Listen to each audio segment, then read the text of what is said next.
We know in the past year that despite the severe suppression and crackdown in China, we saw our people in each of our communities staged heroic struggles fighting for freedom and democracy.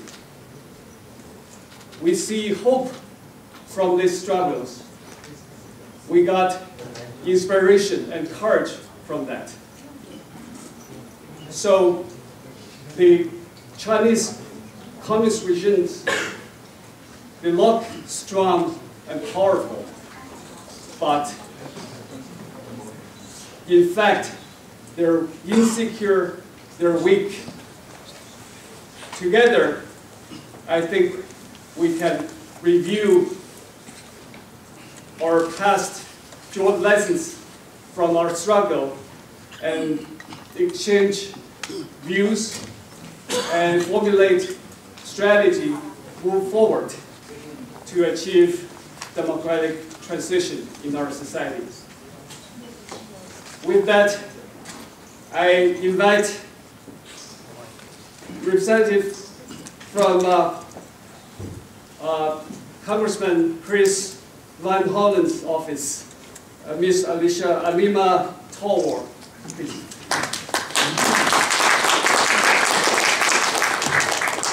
Good morning. I'm Ashima Tolwar. I'm here representing Congressman Van Hollen. He regrets that he's not able to be here today, but did ask me to read this letter on his behalf. Greetings. It is my great pleasure to welcome you to the 10th Interethnic Interfaith Leadership Conference and to thank the organizers of the event for helping to raise awareness about human rights violations in China. Gatherings such as these help to remind us that human and religious freedom are basic rights with standards that no government should ignore. I'm honored to be a member of the Lantos Human Rights Commission. Last year, we were able to secure the release of Do Thi Minh Han, who had been imprisoned in Vietnam, for helping to organize employees at the footwear factory where she worked. Her story, unfortunately, is not unique. Too many people are suffering in China, sitting in prisons or facing abuse simply for standing up in support of basic human freedoms. The United States was built on the belief that all men and women enjoy certain inalienable rights. We must continue to stand up for those rights at home and abroad. Thank you for your attendance today. By helping to shine the light of justice into the dark corners of abuse in China, you are helping to pressure the Chinese government to recognize the basic human and religious freedoms that all of its citizens deserve. Sincerely, Chris Van Hollen, Member of Congress. Our next speaker doesn't need introduction, but I just want to say this. I met her 25 years ago, more than 25 years ago, and she was working as staff for Amnesty International. And in this past 25 years, many people left this field, but she is still fighting strong and playing a bigger role in promote democracy and freedom around the world. Let's welcome Louisa Grief, the Vice President of AED.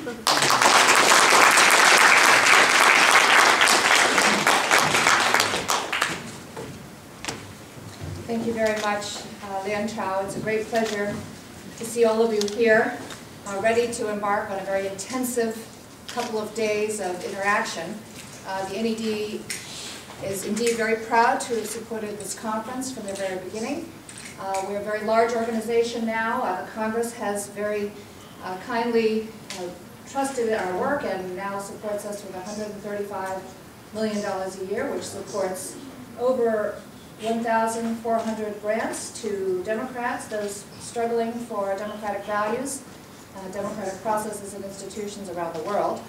This program in particular, among that large number of programs, has the respect and support of the very top of our organization. So I bring you early greetings from our president, Karl Gershman, who will be with you tomorrow. Today he can't be here because he's been in Kiev with a meeting of the World Movement for Democracy, and also Barbara Haig, who was formerly our very long-term Vice President for Programs, who was one of the originators of the ideas, sitting in her office with Jian Li in the 1990s. And it's wonderful to see the support of so many sponsoring organizations representing all kinds of populations who have their own struggles, but recognize in being part of this activity how important it is to work together. The Tibetans, the Uyghurs, the religious believers, and people who understand the struggles of journalists and lawyers and rights activists all around China, and those in Taiwan, Hong Kong, and Macau who are also struggling to build democratic systems in their own countries. Thinking about the areas that we're concerned about, building democratic homelands, we should pause, I believe, to send our sympathy to all those who have lost loved ones in Nepal and in Tibet, both Tibetans and Chinese. And I know that you join me in expressing our concern and sympathy for those terrible losses. The task that this group has before it is to fight against the prevailing values and machinery of repression that causes so much suffering for all the people that you represent. And so, in opposition to this closed and closing, more repressive situation that everyone faces, your job is to learn how to be open. The Interethnic Interfaith Leadership Conference tackles really one of the more difficult challenges in the face of this closed political system that the Communist Party of China has created, and which unfortunately extends its repressive values beyond its own borders and away from the heartland. So you have an intellectual challenge to look with an open mind at history, at politics, and at culture. Things that may be unfamiliar to one group need to be explored openly. An attitudinal openness to understand that although everyone has a fierce determination on the causes they're devoted to, they need to have an openness to the priorities of other groups as well, and truly try to understand the source of that passion and commitment. And also, most of all, an emotional openness. This is why I myself admire so much the initiative that Jen Lee took with Dan Chao's help, and all of you who've been part of this at some point or other along the 10 occasions when this gathering has come together, because it's hard, it's difficult to enter into a sympathetic understanding of the struggles and the point of view of others. This is emotionally difficult, and again, I salute your courage to be here and confront these challenges.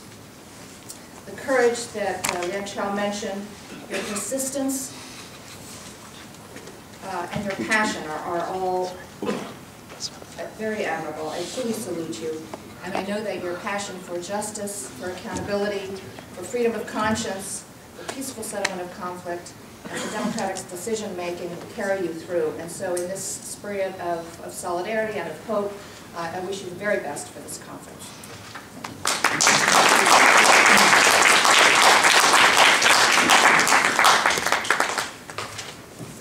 Now we're going to opening for the greeting remarks. First, I'm going to invite Ray John to read Senator Elizabeth Warren's written statement. Please. 需要翻译的朋友，请把他那个翻译器调到 Channel 2。包括翻译师也调成 Channel 2，谢谢。 Hi, my name is Rose, and I'll be reading a letter from Senator Elizabeth Warren. I wish to convey my best wishes to the conferees of the 10th Interethnic Interfaith Leadership Conference. Under the leadership of Dr. Yang Jianli, this conference has developed into an important forum for ethnic, religious, cultural, and regional groups involved with the People's Republic of China. I'm pleased that the Interethnic Interfaith Leadership Conference began in Boston, and that Massachusetts will be represented at this year's forum. The promotion of human rights is an immense multi-generational undertaking, which makes the participation of today's young leaders in this conference all the more important. Furthermore, I want to salute the source of inspiration to this conference, His Holiness the Dalai Lama.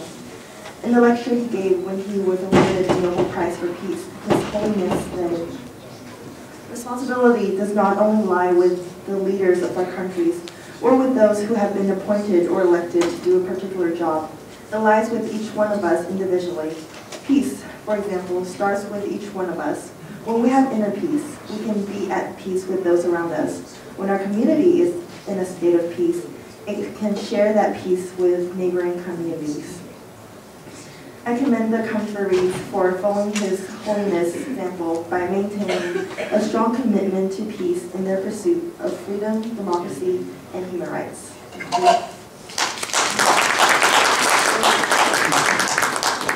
Our next speaker is representative of Dalai Lama, His Holiness Dalai Lama, Mr. Kato.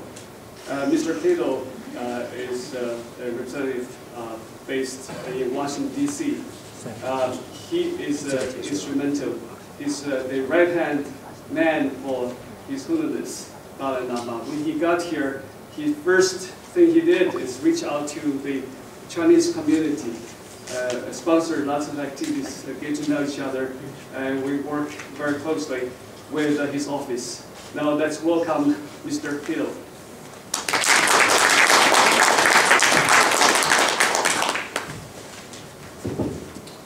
Thank you. Thank you, everyone. It's good to be here. Thank you especially to my Chinese brothers and sisters who are here from mainland China. Before I read His Holiness' message, I wanted to say that the situation in Tibet continues to remain critical. And over the next couple of days, my fellow Tibetans here, who are well represented at this event, will brief you all on the overall situation in Tibet, with special emphasis on religion and environment.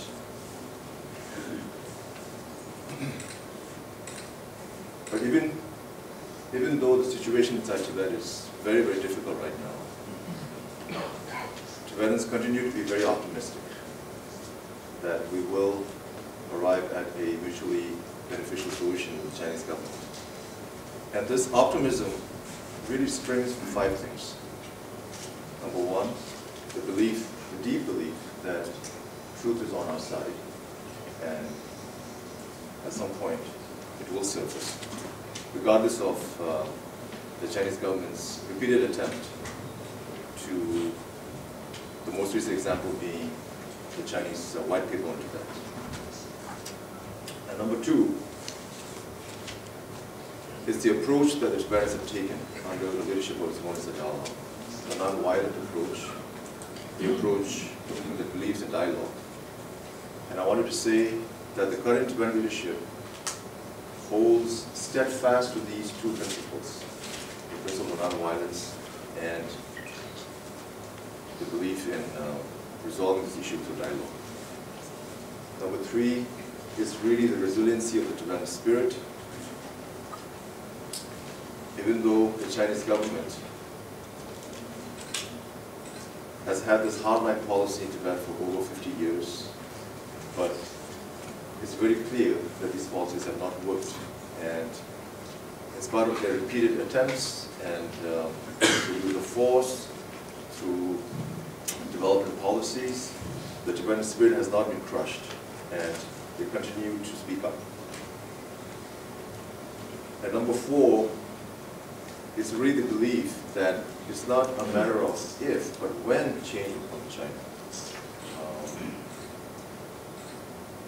It's inevitable that China will open up at some point. That is a deep belief. And last but not the least, it's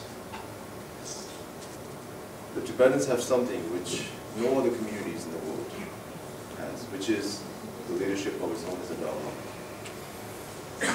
When I go around speaking to communities, both Tibetans and our friends, I always tell them that His Holiness really represents the best of Gandhi, Mandela, and Dr. King.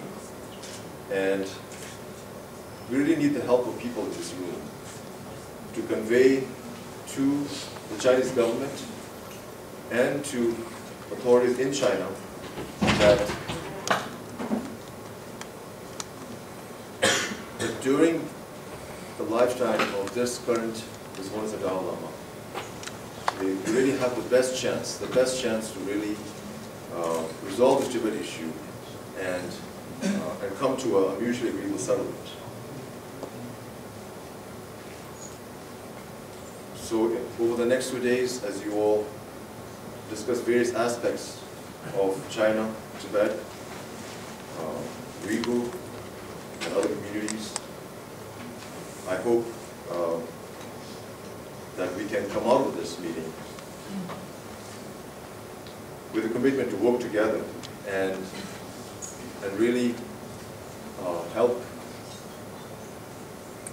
speaking as a Tibetan, and help the Tibetan people and convey to the Chinese government that the Tibet issue can be resolved through dialogue and through nonviolence. So without taking up more time, let me read to you all the message from His Holiness the Dalai Lama. I'm happy to know that the 10th Interethnic Interfaith Leadership Conference is taking place in Washington, D.C. I believe that your fundamental aim in convening this conference is securing justice and truth. This is admirable. At the same time, it is also important to remember that this is the struggle that should be pursued through non-violent means, through dialogue and discussion. One of the great obstacles to peaceful change in China at present is that the Chinese people have only limited access to reliable and realistic sources of information. If the Chinese leadership were to adopt more practical and realistic policies, it would be possible for the issues faced by Tibetans, Mongols, Uyghurs, and even the Chinese people themselves to be addressed in a just manner. The Chinese leadership emphasizes the need for harmony and stability, but attempting to create these conditions by use of force is counterproductive. Change in China is inevitable, but it may take time. The recently completed fourth plenum noted the needs and concerns of the rural population and poor working people. This includes creating a judicial system that functions to international standards, belongs to international standards. I want to stress what I have often said before, that China, like other countries, belong to its citizens. What is more, the Chinese people, who are hardworking and realistic people, not only have a right to reliable information, but having found it, they have the ability to judge right from wrong. I hope you will be able to deliberate on some of these issues. With my prayers and good wishes for the success of your conference, His Holiness the 14th Dalai Lama.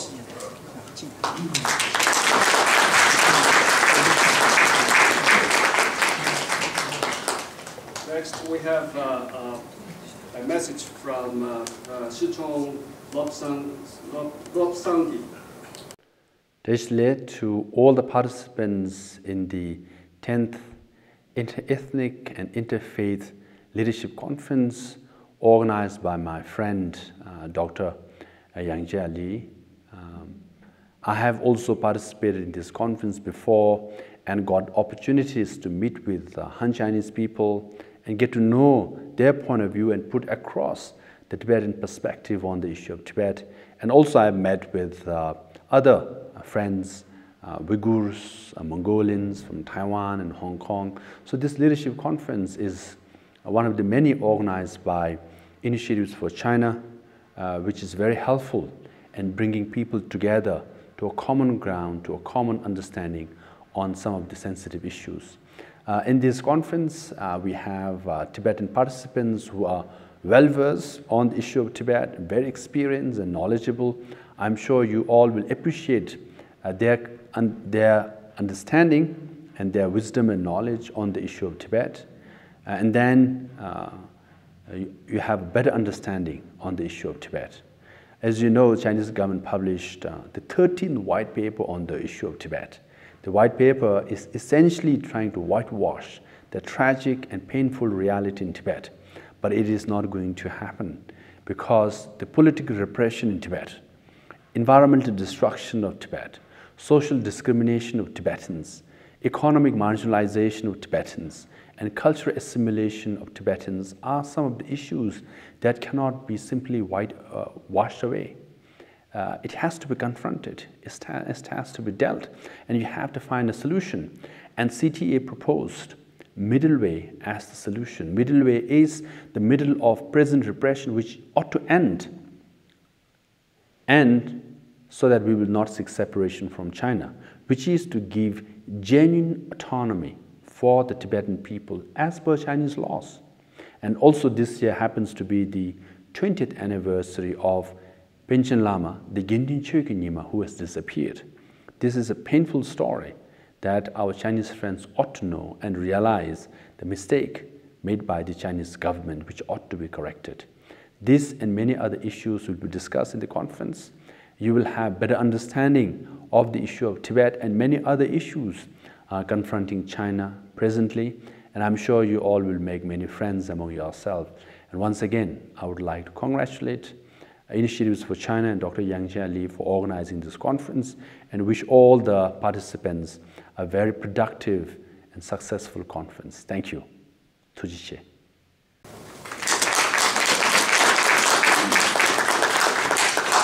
Now I ask Professor Xia Yeliang to read a statement from Congressman Joe Peets, please.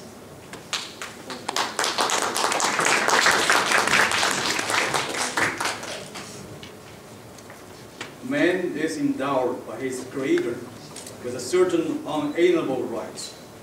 This timeless truth from the Declaration of Independence is at the core of who are Americans, but it doesn't belong to Americans alone. It is just as true in many time and any place, in any time and any place. And yet man is everywhere in chance. Man has rights, but all over the world they are not respected. He has a right to life, and yet he is murdered. A right to free speech, and yet he is muzzled. A right to exercise his religion, and yet churches and synagogues are burned. An attack on the rights of any man is an attack on the rights of every man. And to stand up for the rights of any man is to stand up also for the rights of everyone. Those who so bravely have withstood and endured the oppressions of the communism around the world testify not only to their own innate and immutable dignity, but to that of their brothers and sisters across the globe. Communism is the bloodiest ideology in the history of mankind, killing more human beings in the 20th century than any other cause. Over 94 million people were killed in the China, Soviet Union, North Korea, and other communist regimes around the world. This is almost as many as were killed in both world wars. Communism has been tried on every continent and failed on every continent.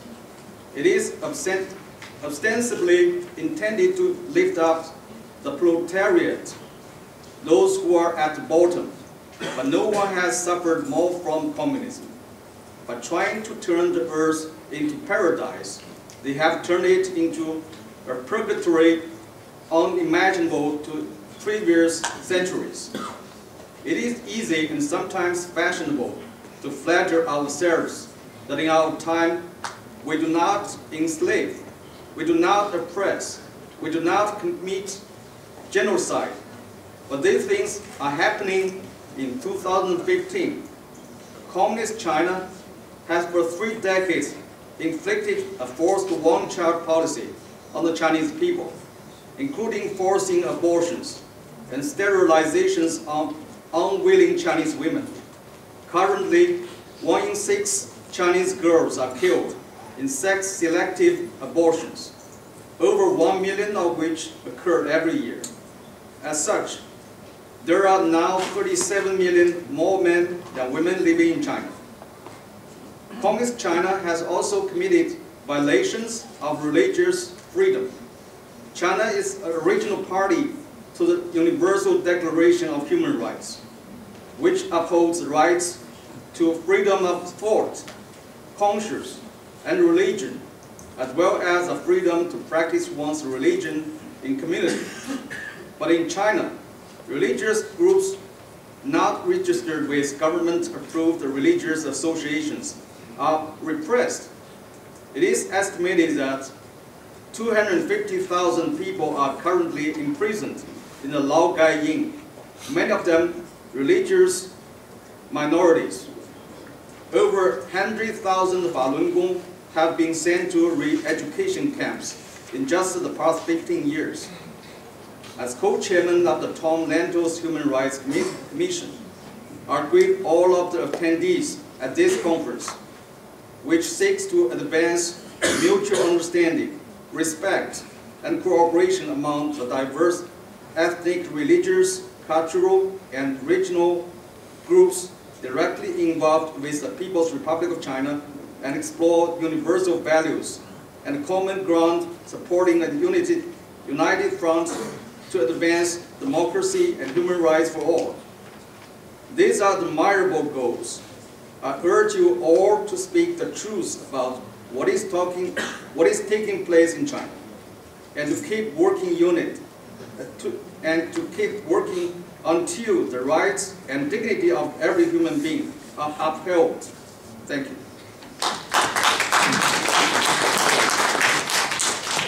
Next, I am inviting Martin to read Congressman Michael Capuno's reading statement.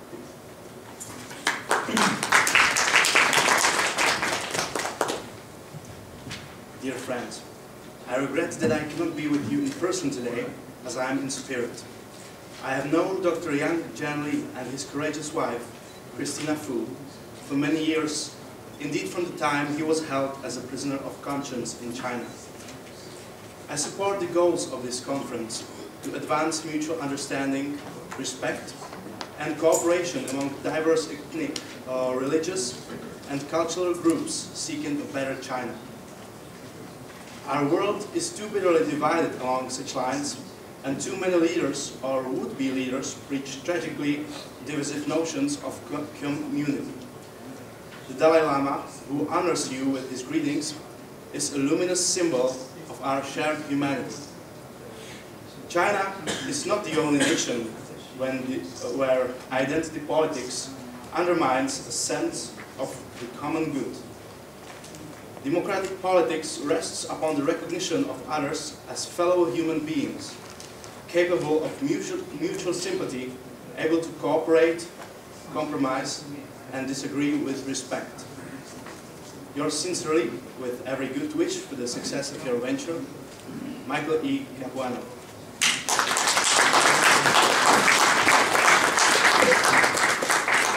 Next is the video message from Congressman MacArthur. I'm Congressman Tom MacArthur from New Jersey, and I'm sorry I can't be with you today. First, let me thank you all for your important work promoting democracy and freedom for the people of China. I am proud to stand with you in this important cause. In particular, I would like to thank John Lee Yang. Dr. Yang understands both the oppressive nature of communism and the cost of true democracy. He has paid a price for freedom that most of us cannot even imagine. I'm honored and humbled to participate in this conference with him and every one of you here today. We share a goal of building a free and democratic China. As you know, His Holiness, the Dalai Lama, has played an instrumental role in this conference with Dr. John Lee Yang. I agree with the Dalai Lama that freedom and democracy are not just American or Western rights, they are God-given human rights. China's population deserves these human rights, and they deserve freedom. We must continue to bring together the many groups impacted by the government in China. Working together, we can build a better future for China, for the region, and for the world. Again, thank you for your work and for your commitment to spreading the message of democracy and freedom.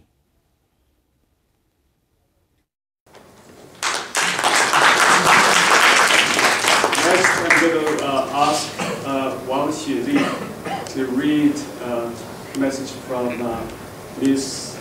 Triple, who's the Vice President of European Committee on Culture and Education, European Parliament. Please. Here is a letter of support from Dr. Greta Dupel that I read on her behalf. It is my pleasure to congratulate you on the organization of the 10th Interethnic Interfaith Conference, and to thank you for your valuable contribution to the development of mutual understanding, respect, as well as cultural and religious diversity. By fostering the active exchange and the cooperation between various groups of different ethnic backgrounds and religious beliefs, you strengthen the very basis of a peaceful development of the Chinese society, of democracy and the respect for human rights. I'm deeply convinced that the international human rights represent universal values of the global validity and are by no means a concept invented by or applicable exclusively in so-called Western world. The freedom of expression and the freedom of the press constitute the very foundation for the development of an open, peaceful society. The rule of law and the division of power within the states provide essential safeguards to ensure the rights of individuals, the peaceful cooperation of various groups, constituting modern nation state, and the harmonious development of society as a whole. The living together of different groups within one society might come with challenges.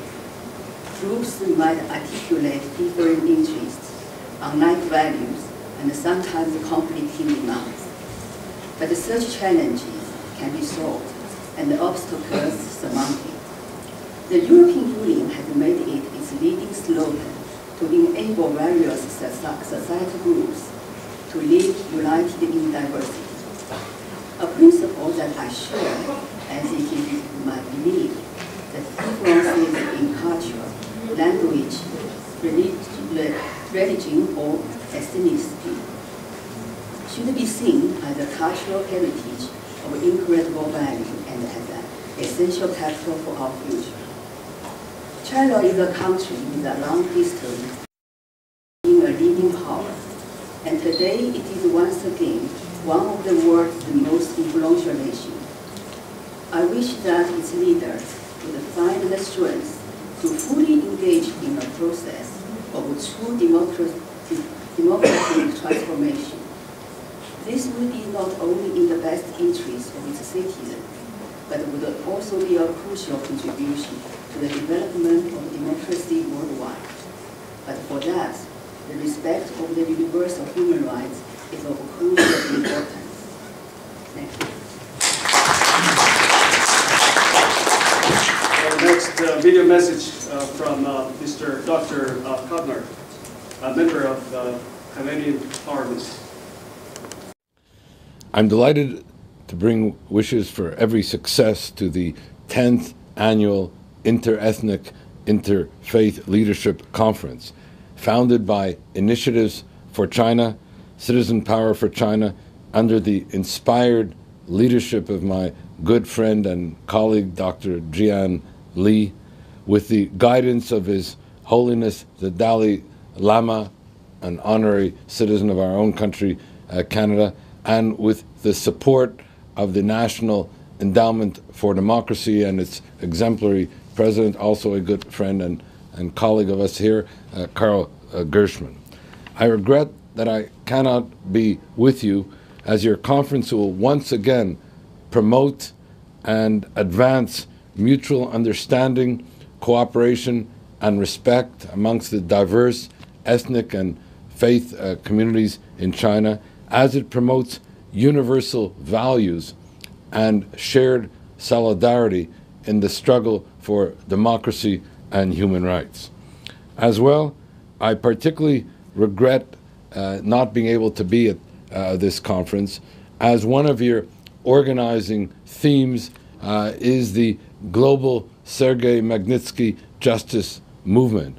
And I want to here take a moment to pay tribute to Bill Browder, who has been the inspiration behind this global justice movement for Sergei Magnitsky from his base in the UK, in Europe, in the US, and in Canada, where he has been an inspired presence, and as well to pay tribute to the American Congress, the US Congress, which has shown the way for the adoption first for accountability legislation in a matter of Sergei Magnitsky and the rule of law, and moving beyond that for global Magnitsky legislation. And as it happens, your conference is taking place in the immediate aftermath of the adoption by our Canadian Parliament, a unanimous adoption of a historic resolution in a matter of Sergei Magnitsky and justice for Sergei Magnitsky, which condemns all foreign officials and Russian officials who've been responsible for the detention, the torture, and the murder of Sergei Magnitsky, and responsible also for the cover-up of that detention, torture, and murder. And also calls for sanctions against those officials responsible for these crimes and for their cover-up. And in particular, and I will quote here from the resolution itself because it has a express paragraph that is of particular relevance to your conference and to our collective involvement and commitment on behalf of democracy and human rights, where the resolution called for sanctions against any foreign nationals responsible for violations of internationally recognized human rights in a foreign country when authorities in that country are unable or unwilling to conduct a thorough, independent, and objective investigation of the violations. This particular part of our resolution juxtaposes with the global Sergei Magnitsky justice movement and is of particular relevance to the promotion and protection of human rights in China, of promoting democratic governance and accountability in China, and of authorizing Chinese officials engaging in violations of human rights, authorizing sanctions against such Chinese officials. The whole, as I said, giving expression to the global Sergei Magnitsky justice movement inspired by Bill Browder and by the American Congress. And may I close with an appeal, if I may, to civil society, because along with governmental and congressional and parliamentary initiatives, we have to engage civil society. And this is where each of you come in. We need scholars to study the situation of human rights, the rule of law, and human rights violations in China. We need academics to write about it. We need journalists to report it. We need people here in the West to engage with their counterparts in China. We need for the Chinese authorities to know, and for those in China and those here at your conference today seeking a democratic rule of law, rights protecting China, we need you to know that you and those in China seeking the rule of law and democratic accountability are not alone, that we stand in solidarity with you, that there is an international movement of government and legislators on your behalf, and that if we do our part, individually and collectively, then at the end of the day, this culture of repression in China, this culture of impunity will yet be defeated, and the rule of law will yet prevail in China for the benefit of the Chinese people, for the benefit of the diverse ethnic and faith communities that make up the Chinese communities, and for the benefit of their own and our own and everyone's individual and collective secure future. Thank you, and again, I wish you all the best in your deliberations.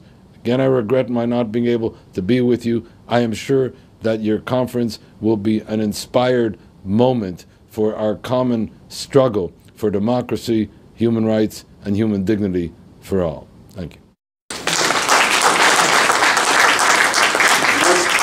I would like to ask Lobster Trenton to read a message from ASEAN parliamentarian for human rights. Please.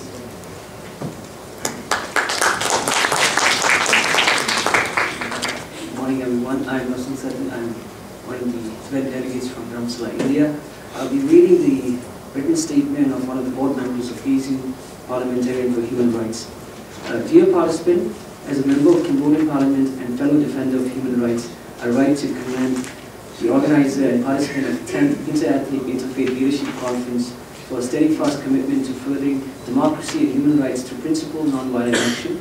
The diverse collection of individuals and groups in attendance today gives me hope of a bright future for China, a future that includes respect for human rights and dignity for all citizens. I share your commitment to fostering the emergency of democracy and human rights. Through my work as a member of ASEAN Parliamentarian for Human Rights, I value the search of a crossing border to gather a strong coalition of leaders committed to these principles. I recognize that advancement of democracy and human rights across the globe presents a collective struggle, and I therefore heartened by the efforts of groups like this one. I also share your commitment to nonviolence, the quest for a just and democratic future. I commend this conference emphasis on reconciliation as a chief goal. In my own country of Cambodia, I've worked for many years to support development of democracy in conjunction with reconciliation. While we still have a long way to go, we have begun to develop a cultural dialogue which will be critical to our success moving forward. Human rights represents universal value which requires hard work on the part of individuals and groups like you to protect. The diversity of this participant at this conference demonstrate a broad-based support that exists for these values. Whether in China, Cambodia, or any other country where these rights are restricted or threatened, our struggle continues. I applaud your collective decision to be a part of this undertaking. Sincerely, Mo Chow Swak, board member of ASEAN Parliamentarian for Human Rights. Thank you.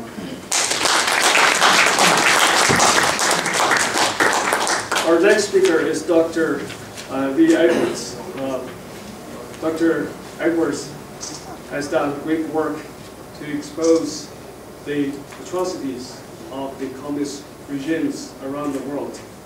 Let's give him a warm welcome.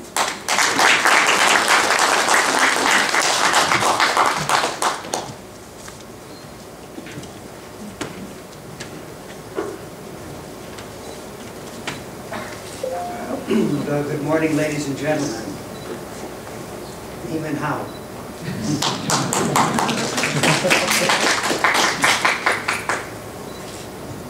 This is the day the Lord has made. Let us rejoice and be glad. Isn't it wonderful to be able to say those words without fear? This is the day the Lord has made. Let us rejoice and be glad. Tragically, that's not the case for our brothers and sisters in China. Since the communists came to power in 1949, they have systematically suppressed and sought to control religion, notwithstanding the cynical guarantee of, quote, religious belief in Article 36 of the Chinese Constitution. The Black Book of Communism documents Beijing's brutal anti-religion campaign. For example, the number of communists and the number of Christians of all denominations who were arrested from 1955 to 1975 ran into the hundreds of thousands. Tibet, as we've heard, suffered some of the worst excesses of Maoism, such as the murder of at least 2,000 monks and pilgrims in the great monastery at Dadam. The Laogai swallowed up millions of political prisoners, many of them believers. It's estimated that 20 million Chinese died, have died, are still dying during imprisonment in the 1,000 Laogai camps. What is all of this about?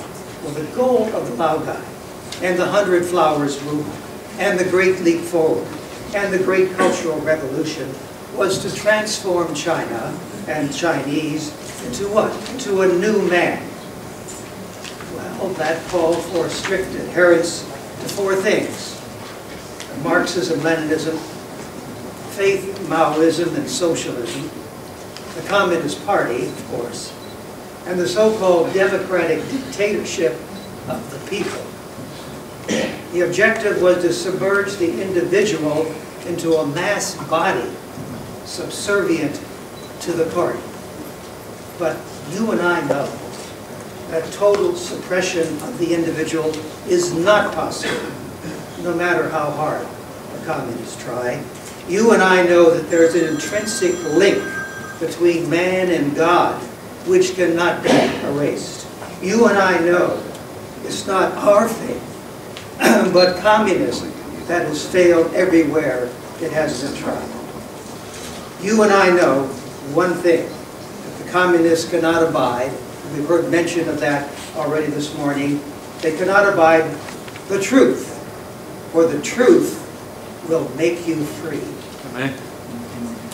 Now this is what the Victims of Communism Memorial Foundation is dedicated to, telling the truth, the whole truth, and nothing but the truth about communism, so help us God.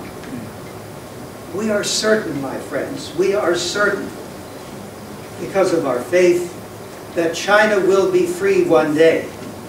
And that day is coming much, much sooner than the rulers of the Chinese Communist Party realize.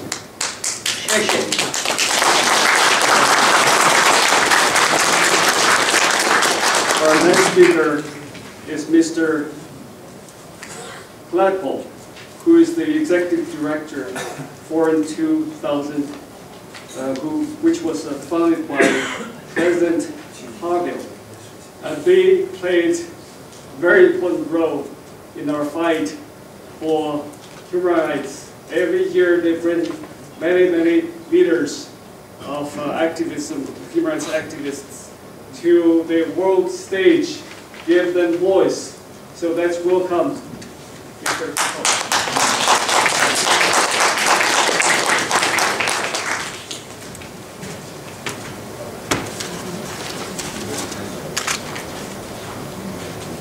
Thank you. Good morning. Good Lee, dear friends. Thank you for inviting me. It is an honor to participate in this important gathering. In several months, in August of this year, we are marking 4 decades from the signing of the Helsinki Final Act in 1975.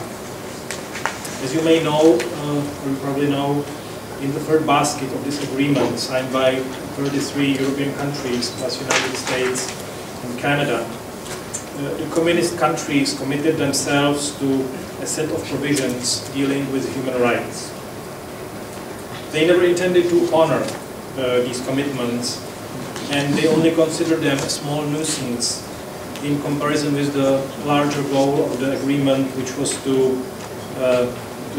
set in stone the borders that were drawn after the World War II, and that marked certain gains for the Soviet bloc. This was in the 1970s, and the peak of Soviet power, when it seemed, at least to many people behind the Iron Curtain, that communist rule will last forever. However, it was precisely the Helsinki commitments that provided the human rights defenders in countries with the necessary legitimacy to hold their governments accountable. What initially seemed like a Soviet diplomatic victory became a powerful tool in the hands of small groups of dissidents and freedom fighters. In Czechoslovakia, Charter 77, co-written and edited by founder of 2000, Václav Havel, was a key reaction to this development. The document, which was released on January 1, 1977, enumerated the principles of the Helsinki Accords as already adopted in the Czechoslovak legal system, contrasted these principles with the actual situation in the country, and stated a commitment to actively pursue the respect for and abidance by these principles. In a country of 15 million people, Charter 77 was initially signed by mere 242 people. By the end of communism, at the end of 1989, it still bore only around 1,800 signatures. Nonetheless, this small group of people contributed significantly to changing the history. They provided the direction, the platform, and at the decisive moments of 1989, the leadership to the movement of change that was latent among the majority population. Despite their seemingly minuscule numbers and the moderate nature of their approach, Charter 77, similar to other Helsinki groups in other parts of the Soviet Empire, played a crucial role in undermining the communist rule and eventually replacing it with an open and democratic societies that we now have across Central and Eastern Europe. The history of the Helsinki Final Act and Charter 77 reminds us that even in a seemingly hopeless situation, the right moment will come and an opportunity will eventually present itself. And the change for the better may come faster than anyone has imagined. I am certain that this will also be the case of China. Please accept my best wishes and the wishes of all for 2000 Foundation for the success of this conference. Thank you. Our next speaker is Mr. Lindblad, who is a former member of Sweden Parliament and the president of a platform of European memory and conscience. Let's welcome Mr. Lindblad. Thank you very much, ladies and gentlemen. It's always nice to have the applause before you speak, because then it doesn't matter what you say. I'm very happy I got the possibility to be here today. Actually, I'm here to open an exhibition in New York in a few days, but decided to stop over in Washington, D.C. for a few conferences. And very late I found out about this conference, even though Jan had sent me the email, well, several weeks ago. I probably didn't open it properly. But now I'm here, and it is important that we do act together when it comes to stand up for democracy, rule of law, and human rights. And in order to do that, we need to deal with history, the historical part. And the organization where I'm president, we are dealing with Europe's totalitarian past. The main totalitarian regimes, the communists and the Nazis. And as you may know, hopefully you know it, that Hitler and Stalin agreed how to split Europe between them. So there are more similarities than differences. And we see this today again in the European Parliament. We have far leftist parties and far rightist parties that they agree with Vladimir Putin. And they want to be nationalistic and they want to break up the European Union. We have the Le Pen movement in France. There's a risk that she becomes next president of France. If we are not keeping history alive, we have problems fighting the situation today. We need to know, why did Vladimir Putin take Crimea, and why is he waging a war in Ukraine? It all goes back to the historical facts, where they do consider that to be part of their rightful empire. Same goes for the Baltic states, which would be a next step, and same goes for Finland. However, the Russians still remember how badly they managed the winter war in Finland, so that may take a while before they try it. But they will not stop until we tell them very firmly. So there are too lean sanctions and there are too little done. When it comes to communism as ideology, I was the rapporteur in the Council of Europe's Parliamentary Assembly on the crimes of totalitarian communist regimes. We based the report very much on the Black Book that Lee mentioned here before, Black Book of Communism. And also that report led to the Prague Declaration that was initiated, among others, by Václav Havel and the now President of Germany, Gauck. And I did some drafting of that as well. And the Prague Declaration led to forming the platform. We have about 50 member organizations, 2 of them here in the United States, 2 in Canada, the rest are European, some governmental, some are volunteer. We were hoping, because there was decisions in the European Parliament, that we should be funded from the European Union. That has not happened. A few events, our book on about victims. We have 30 stories in this book about real victims. Some suffered under both regimes, sent to Gulag or Nazi camps as well. And that book is financed by European money as well as the exhibition I will open in New York in a few days. The exhibition is about communist regimes and Nazi regimes, and the number of victims and pictures of the perpetrators. You can find it on our homepage. We hope to have it here in DC as well in a short while. We need to deal with history in order to fight communism today. The ideology of communism is evil as such. We need to remember that. It's not that, oh, the idea is good and it went wrong. No, it went according to plan. If you have a system, and it's in the constitution of China today, that you should use terror in order to keep the dictatorship in place. It's there, you can read it. And nothing good comes out of these two words, terror and dictatorship. It goes very badly in those cases. So I would like to expand the platform's work to deal more even with the ongoing crimes, but for lack of financing we have not been able to expand it that much. We have to focus on the past crimes. Finally, before I stop, I get a red card back there, I want to tell you that on the 27th of May in the European Parliament we will present 6 cases of perpetrators. We have a panel of lawyers and professors of law. They will do it as if it was in a court. It is not, of course, because no courts have been interested in communist crimes, and there is no international court for that purpose at the moment. But they will show these cases as crimes against humanity. Some are still living perpetrators on a very high level in a communist politbureaus, and this will cause some reactions, I think, not least from the East. So thank you very much for having me here, and I wish you, on behalf of the platform, a very successful conference.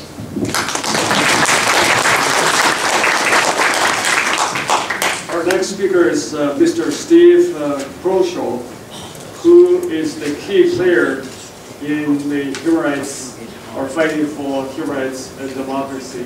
He has been helping many victims of human rights abuse. Let's give him welcome.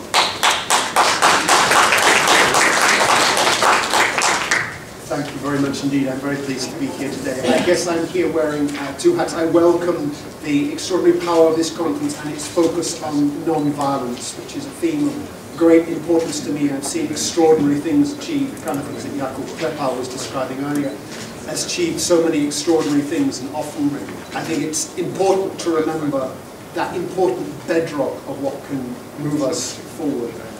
I personally have taken a great interest in those themes of non-violence, non-violent protest, what it can achieve, and I look forward to a discussion tomorrow evening on those themes. And I'm also here working with Amnesty International, and Amnesty International also, of course, has non-violence and the incredible possibilities of change through a mixture of both domestic courage and global pressure for change, and enormous and extraordinary changes can be achieved. And I welcome the important discussions at the conference. For Amnesty International, which is a movement, as you know, of 7 million activists and supporters, members worldwide, including an important East Asia regional office that has been significantly strengthened in the past couple of years. For us, the issues in mainland China are obviously very, very serious, of freedom of expression, association, assembly, many other issues. This month alone, we had the important case of the journalist Gao Yu, who was sentenced for disclosing state secrets. A shameful description of a crime, because what the disclosure of state secrets meant in practice was revealing what the Communist Party itself was thinking about in terms of its hostility to human rights. Amnesty International is, of course, calling for her immediate and unconditional release, but there are many other cases like this. One of the other issues that we look at is the misuse of the anti-terror laws. Using violence against civilians is a terrible crime, but what is also very bad, and is significantly bad, is when you have governments who invent, if you like, charges against people, who use anti-terror legislation against people who absolutely should not be locked up. And I think it's important to remember in this context what I know that all of us in the room are acutely conscious of. The Universal Declaration of Human Rights from 1948, it was called universal for a good reason, because it is for everybody's rights. It's not for one group, it's not for one ethnic group, it's not for one denominational group. These are rights for all, and when you have rights for all, that is what helps to take us forward. And I do believe that if more people in the world are standing up for that, we can gain that. Those pressures can undoubtedly be achieved. And I look forward to the discussions in the next few days. Thank you for inviting me. Thank you.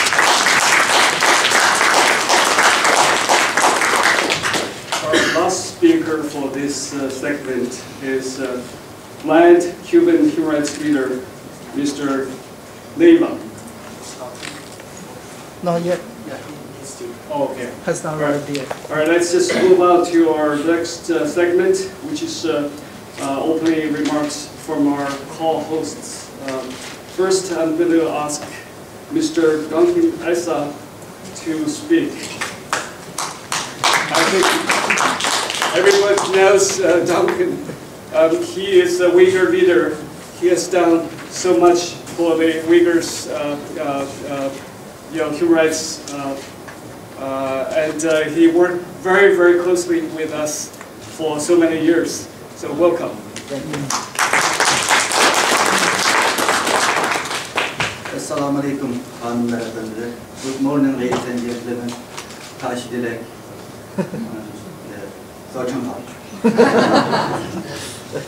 It is my great pleasure to be here as a host for the conference. It is also a big opportunity for me to meet some of the old good friends among the Tibetan and Chinese and Mongolian and some others.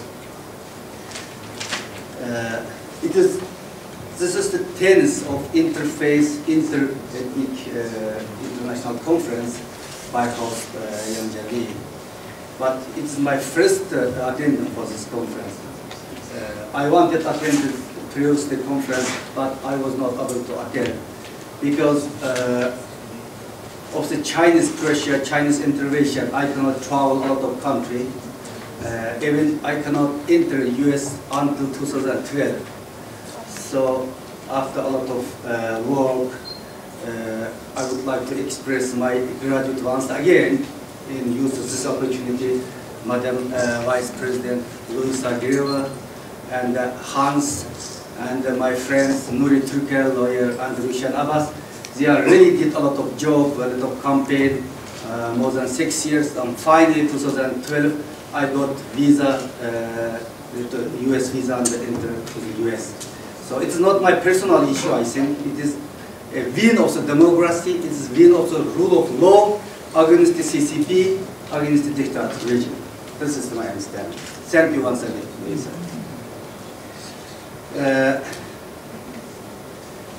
Some of you may know the World Uyghur Congress held 2013 in March in Geneva. We held some interethnic international conference. That time, during the conference, we discussed and experts discussed the democratic process in China, human rights issue, and new Chinese leadership and the possibility reform under the Xi Jinping. There has no such a reform as we had hoped. As the new leadership had made offered more restricts right of ethnic groups like Tibet, Uyghur, Mongol, and the Chinese people as well. Since the 2 years, we have witnessed a lot of victims. Couple of thousand Uyghur had been victims for the arbitrary detentions, death sentence, and extrajudicial killing and enforced disappearance. Within 2 years, a lot of violence was happening in Turkestan. According to the Chinese official census report, more than 740 Uyghurs were killed by Chinese police and the army. Of course, you know very well it's the Chinese media hobby. But the real number is much, much higher than this number. And last year, Xinjiang Uyghur Autonomous Region Chief Prosecutor announced very proudly, said more than 27,000 Uyghur terrorists, suspects, and separatists were arrested in 2014. And he compared and said 95% higher than 2013. It is the situation. And last year we all witnessed on the Uyghur scholar Ilham Tohti case. He was sentenced to life. It brought so big disappointment among the Uyghur, especially the Uyghur intellectuals.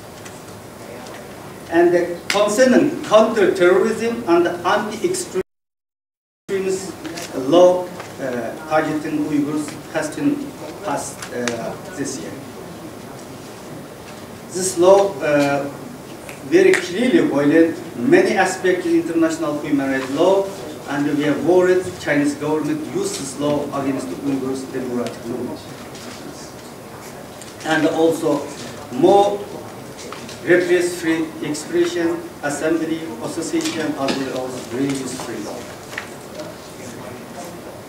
My friends, I believe that we should have a lot of common issues to discuss during this conference, and I think the important thing is we have to discuss current issue, but more important thing is we have to make a strategy for the future.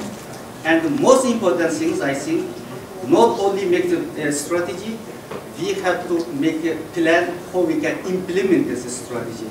2013 in Geneva, that time we also discussed a lot of issues.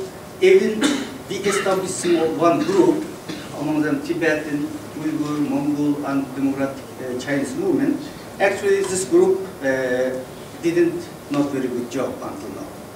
So I believe that we all together and the right time now can really start developing of the strategies. So I would like to finally thank Yang Jie and all the friends who made contribution to this conference, and I believe that conference will be successful. Thank you.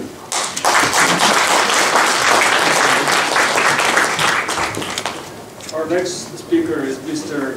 Wuchen Turin, who is also instrumental in our cooperation success of our inter-ethnic, interfaith conference. He has been helping us in so many ways in the past. I still remember he was there with us in front of White House to ask for free Liu Xiaobo. Please welcome Mr.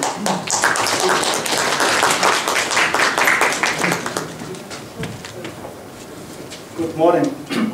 The International Campaign for Tibet has been very honored to be part of this conference since its very inception 15 years ago. And since then we've been involved in it for three main reasons. First, if we want a better future for the People's Republic of China or for China itself, then it's imperative that not only at the political level but at the people level that there be better understanding among all those peoples that are currently under the control of the People's Republic of China. And we believe that this conference provides an opportunity for this exchange of ideas, inter-ethnic, if you will, among different communities. Secondly, for China itself, there is this feeling that the conventional wisdom that's prevalent in China today is that there's no problem among the communities, or whether it's the Tibetans, the Uyghurs, or the Mongols, or even the Chinese themselves. This is because, as His Holiness the Dalai Lama said in his message, the Chinese people don't realize that there are such issues. So I believe this conference has been symbolic of the recognition of the problems of people like the Tibetans by the majority Chinese community. And I believe this is essential and this is important because of the third reason. If this conference is, or if it has to continue making a positive impact in the, among the various peoples who are concerned with the future of China, it is essential that the majority Chinese community have a larger responsibility in accepting that there are problems to be addressed and that they should take the initiative. And so, for the future, only when we have such cooperation, and I think this conference plays a vital role in towards such a direction can we assure a better future for China. Thank you. Our next speaker is Dr. Chulu Yedi. I hope I pronounced your name correctly. Who's director for Southern Mongolia Information Center.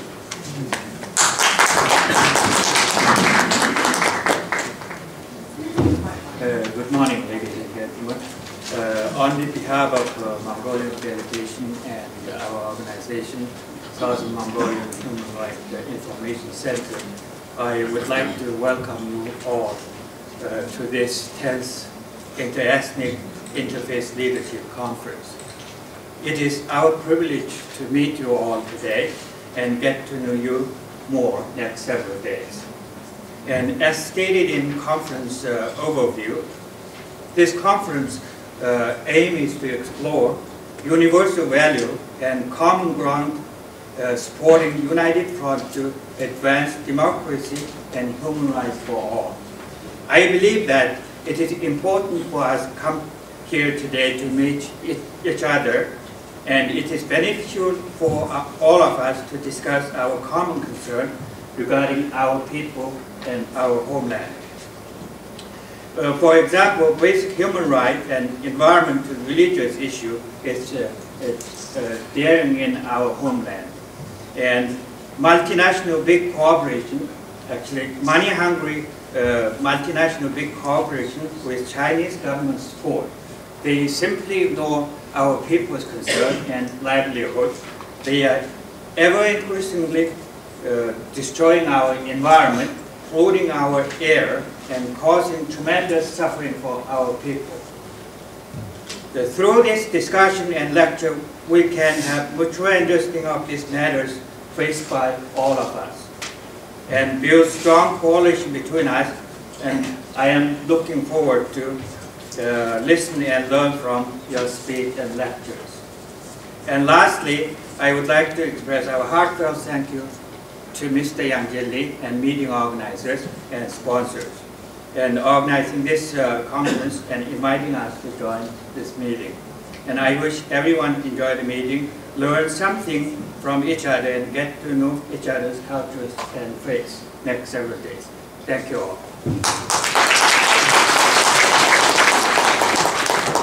Our last speaker for this segment is Reverend Bob Fu. Bob Fu, everybody probably knows him.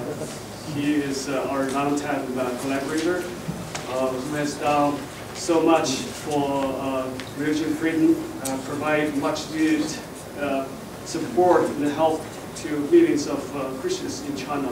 And also he has helped many human rights activists in general. And we still remember his rescue of blind lawyer Chen Chen. So let's welcome.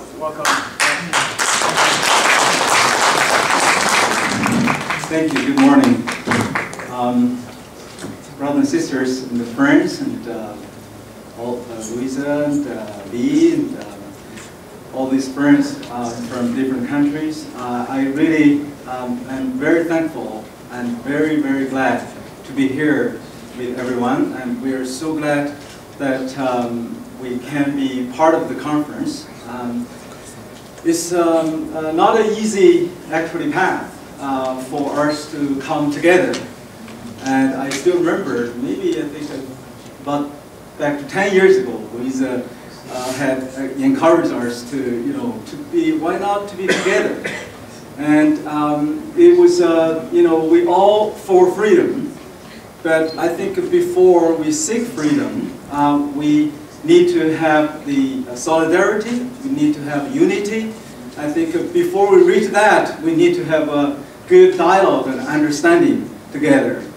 When I came here, I remember in 1997, Freedom House gave some reward for some freedom fighters.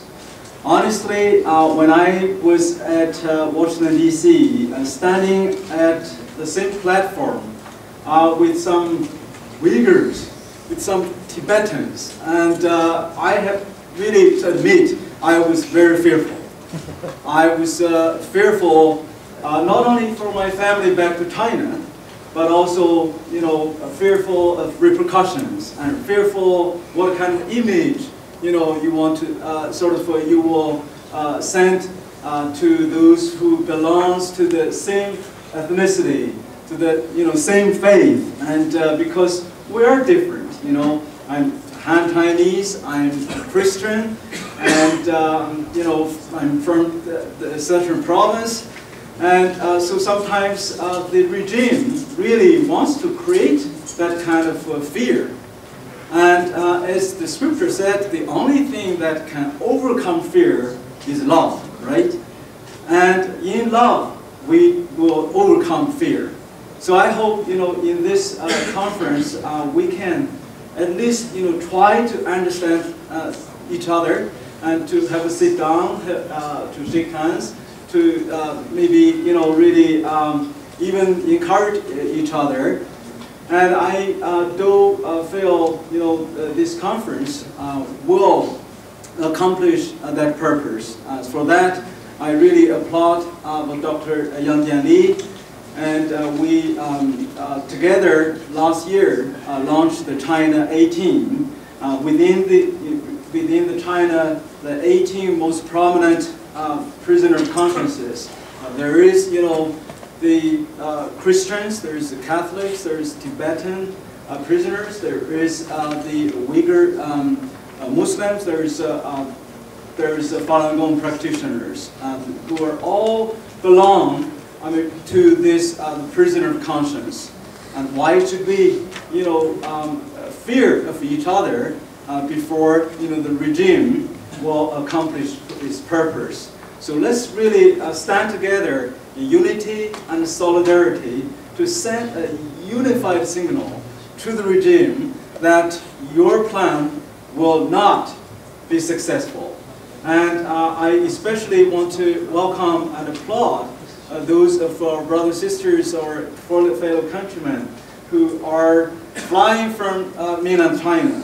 It's not an easy journey, as we all know. And so let's particularly encourage them so that when they are facing the tea time, 喝茶的时间, they are aware that we will all standing united behind them, speaking one voice.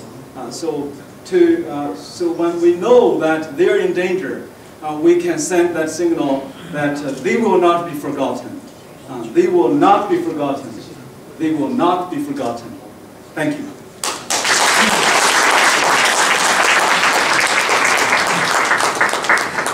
Lastly, we're going to have Dr. Yang deliver the opening remarks.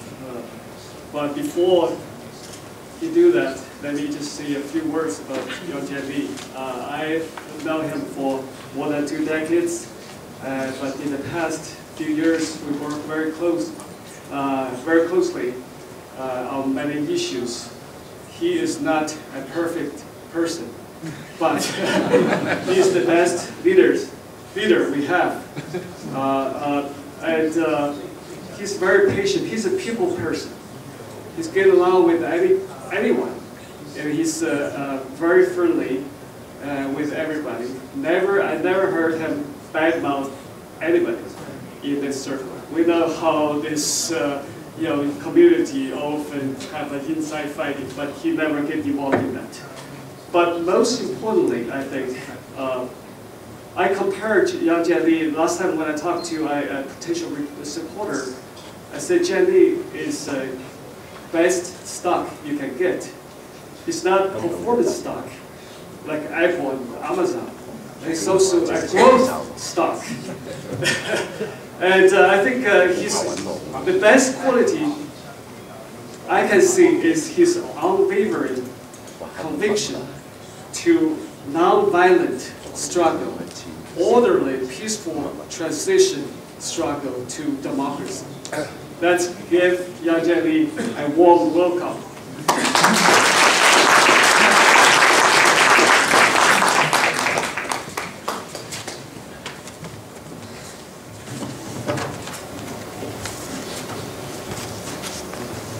Good morning, everyone. Morning. Morning. It is indeed a good morning to see all of you coming to the 10th Interethnic Interfaith Leadership Conference. My special thanks go to those who have come a long way across the world, from mainland China, Taiwan, Hong Kong, and Macau, India,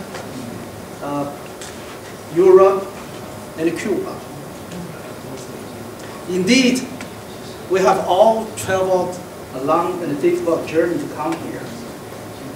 As I prepared for this talk, I asked myself, what can I say after I have said so much at the same conference year after year? What can I say as we continue after so many years of struggle to face the seemingly ever stronger die-hard standing in our way towards freedom, justice, and equality?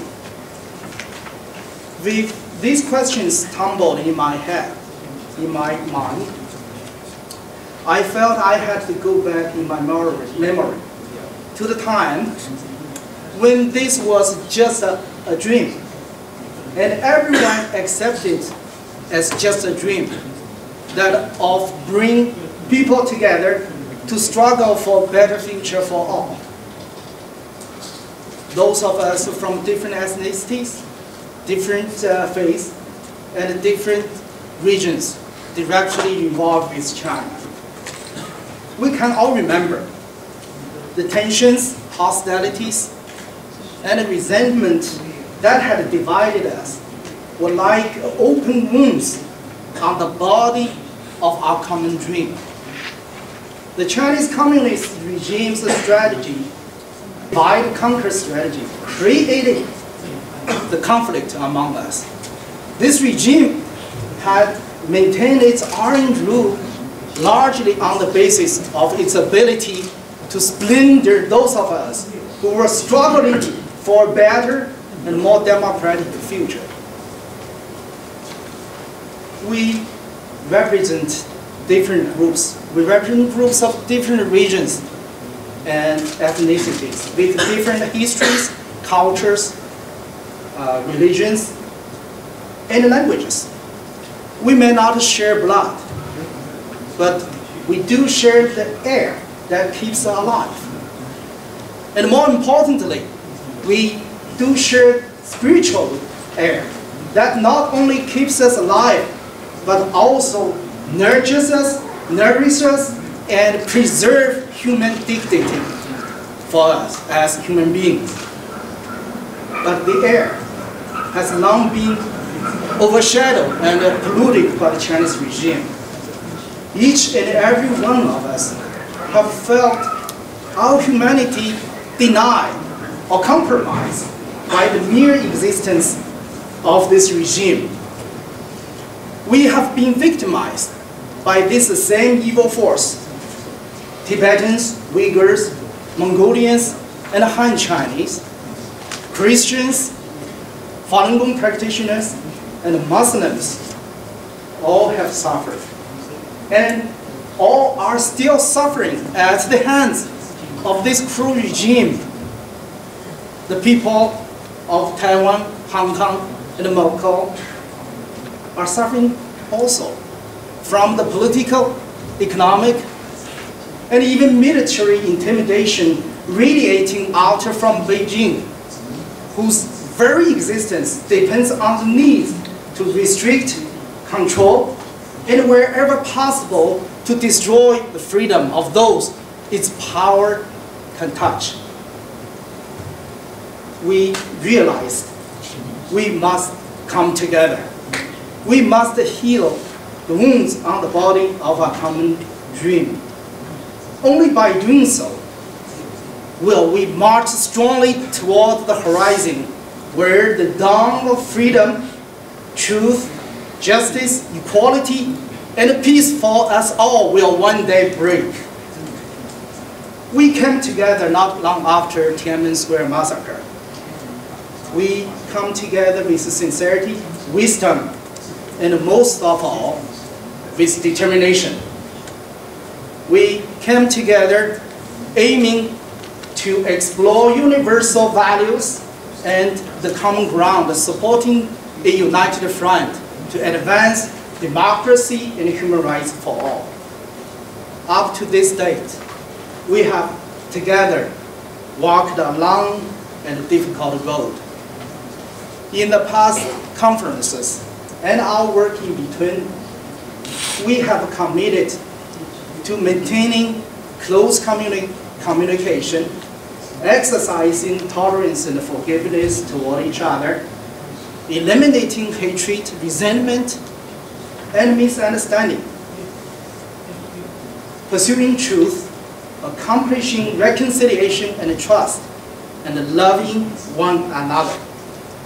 Today, we can proudly say that we have united as one in the vision for a democratic future. But we must not underestimate the problem we face. We are now well beyond 6 decades of their operation by the Chinese government. The Han Chinese people of the People's Republic of China have been fighting hard for their basic rights. Our Tibetan, Uyghur, and Mongolian brothers have been fighting an even harder battle for ethnic equality and liberation, on top of fighting for their basic human rights. Citizens of Hong Kong and Macau have been resisting the reality of their freedom being eroded, while at the same time struggling to advance the process of democratization. People from Taiwan have been doing anything they can to defend the freedom and the democracy they have obtained, and to save Taiwan from the fate of a frog being slowly boiled alive. The Chinese Communist Party's rule is entirely based on a calculated combination of fear, violence, truth suppression, ethnic tension, and most recently, a capitalism that treats wealth for silence, money for obedience. The Communist Party's more than 60 years in power testify to the effectiveness of these tools.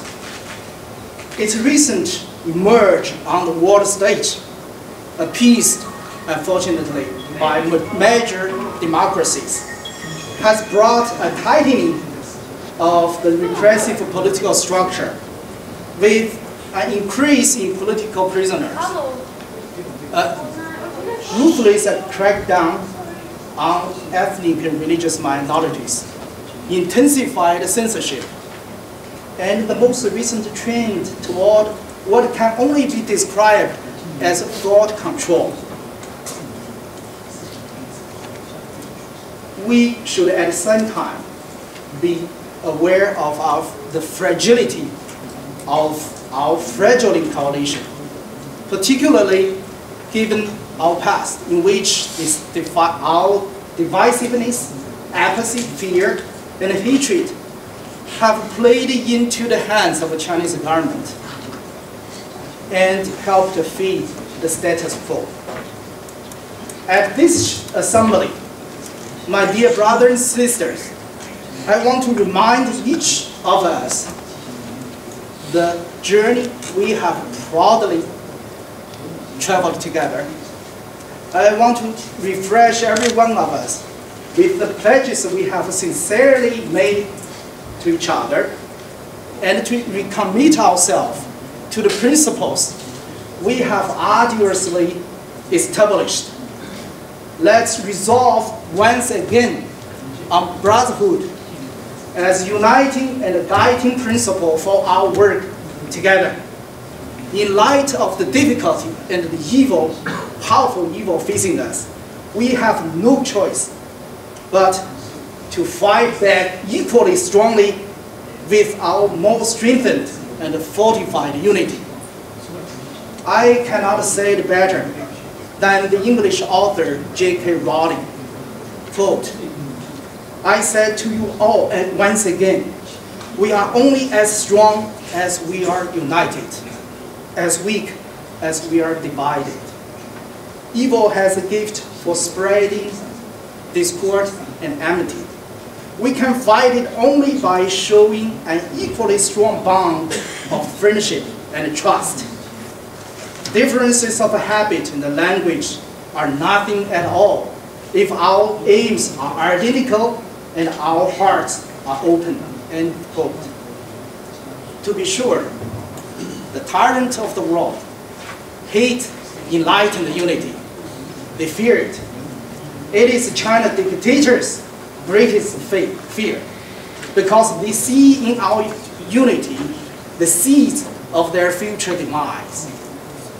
That is why they will do anything possible to prevent us from remembering the fundamental needs of unity in idea and solidarity in practice. But it is our belief that even with resources and ruthlessness at its disposal, the Chinese Communist regime has no real future. Its ideals run so counter to the fundamental human drive for freedom, justice, and equality and peace that it will be always beating the tide in order to maintain existence. My dear brothers and sisters, we ourselves are part of the crest of the tide. We are gradually eroding the fortification of China's ruling party. Today, we are united in our determination to succeed. My dear brothers and sisters, with our relentless united struggle, we will solemnly honor the pledge we have made to ourselves and to the world. We shall redeem ourselves and thereby decisively widen the horizon of human freedom.